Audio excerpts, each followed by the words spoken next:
Les propriétés familiales Castel favorisent l'agroécologie ainsi que les pratiques durables pour pouvoir maintenir un sol vivant.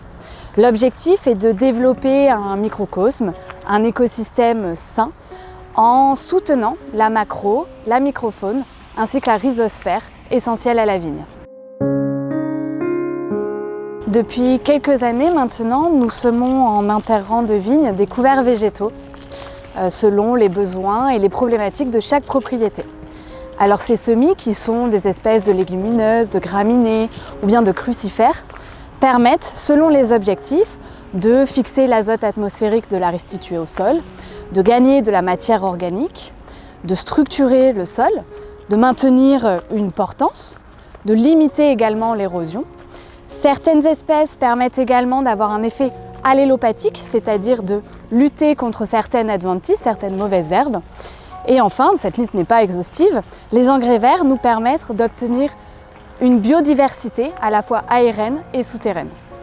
Ici, au Château Malbec, nous avons semé un rang sur deux des espèces de légumineuses et de graminées sur certaines parcelles où il y avait un manque de vigueur. Donc les légumineuses, comme la féverolle, le trèfle ou bien la vesse, vont permettre de fixer l'azote atmosphérique et la restituer au sol. Les graminées, comme par exemple ici, eux vont permettre de structurer le sol en surface grâce à leur système racinaire fasciculé. Au château Montlabert, à Saint-Émilion, un semis de moutarde a été installé. La moutarde est une crucifère. Elle va permettre de structurer en profondeur le sol grâce à son système racinaire en pivot. Au fin de printemps, ce couvert végétal constitué de moutarde est détruit, ce qui permet de restituer au sol de la matière organique.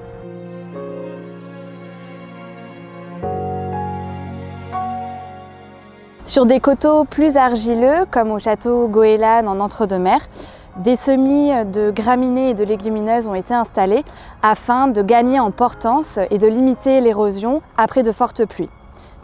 Les couverts végétaux ont donc de multiples intérêts. Cette pratique culturale est donc une réelle boucle virtueuse et correspond en tout point à nos stratégies agroécologiques.